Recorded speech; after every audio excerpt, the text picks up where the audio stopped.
What's good, YouTube? We're talking college sports in the Deep South where college football is king.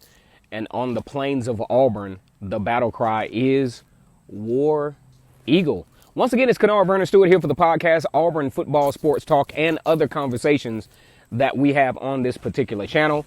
Want to let everybody in the nation know that on this channel, it is always great to be an Auburn Tiger. Can I get a War Eagle? Got a huge announcement for the Auburn Tigers from Tank Bigsby out of Callaway High School in Hogansville, Georgia. If you want to know where Hogansville, Georgia is, actually closer to Auburn than any of the other schools that were in question. He was also looking at South Carolina, LSU, and most notably, Auburn's hated rival, Georgia. It was planned that he would make his announcement today around 6:30. He made his announcement a little bit earlier. Very, very good review. If you want to check it out, go to the 11 Alive Atlanta live stream where it gives about an hour's worth of coverage of his particular commitment. He did talk about his readiness to get this part of the process over and continue his hard work and actually become an Auburn Tiger. You can go check that out, 11 Alive Atlanta. Those are some great guys over there. A very, very good news outlet in the city of Atlanta. But anyway, with Tank Bigsby, this is a huge commitment for so many reasons.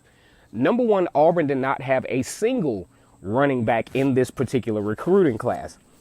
You talk about being stacked at the offensive line, wide receiver, starting to get some good news running back wise. I think Auburn could probably stand another defensive lineman, but had to have, it was getting crunch time for Auburn to go ahead and sign a very high quality running back. One of the reasons why this is so important is even though Auburn's running backs are good, but I think for the past few years, there have been some hit or miss, especially when you talk about size, when you talk about ability at the running back position. Made some good strides in the 2019 class with signing Mark Anthony Richards and DJ Williams.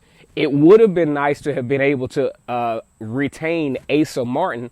Of course, Asa Martin goes to Miami, and it's no telling what he's got going on now because he's actually chosen to enter the transfer portal again.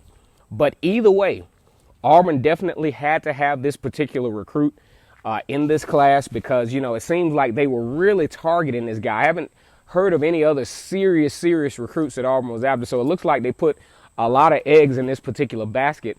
Big shout out also to Carnell Williams. This is why he was put on as coach for Auburn, to land these big-time recruits. And plus, you know, Hogansville is not very far from Auburn. As a matter of fact, you can almost, let's just say if the job market called for it, you could almost commute from Hogansville to to Auburn.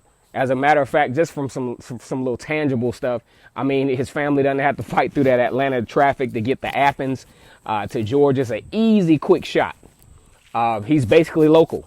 You know, when you really look at it proximity-wise, he's basically local when you compare Hogansville to Auburn and Hogansville to Athens. As a matter of fact, that's why Auburn is able to garnish a lot of recruits from the state of Georgia, because it turns out the only thing about Auburn is it just happens to be in the state of Alabama. Auburn is dangerously close to the state of Georgia. You're talking Auburn exit 51 on 85. You're only 28 miles away from the Georgia state line. So that's why Auburn is able to get a lot of those recruits, because they're in a very unique location proximity-wise in Alabama. This is a very huge get because it adds to the depth of the running back going into the 2020 season. I did a video earlier talking about how the SEC has started to realign the scheduling.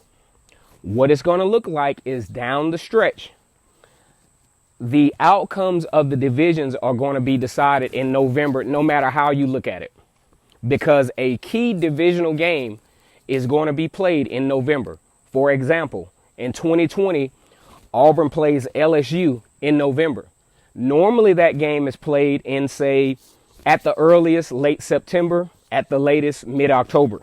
But now you're talking about an almost college football playoff type situation to where you won't know who the divisional champion is until really, unless something crazy happens, you will not know for sure Unless one team just completely dominates, you will not know for sure who the divisional championship is until November. That's why it's very important for teams to recruit on a high level. Your first 11 is not going to be good enough in 2020. You're going to have a roster that is going to be able to compete and contain and to, be able to garnish some good gameplay. You're going to have a little luck in order to win in 2020. And that's what Auburn has to do. It has to continue to recruit at a high level and recruit guys that want to come to Auburn. Not guys that are on the fence, not guys that have to wait to signing day to, make their big time commitments. You want guys that want to come there, not guys that are flippable, because George Pickens it was a flip waiting to happen. And I think that's another thing that Auburn has done a very good job of, is not going after the guys that are on the fence. If you're going to invest your time in a player, this needs to be all but a sure shot. He has to be completely sold on the program and what you're trying to do and the incentives and be okay with the direction that the program is going in. I think this is huge for Auburn from a perception standpoint, and it just goes to show how players feel about the direction that Auburn is headed in.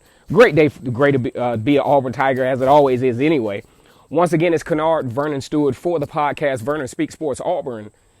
And like I said before, it's always great to be an Auburn Tiger.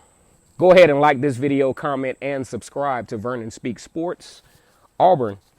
War Eagle.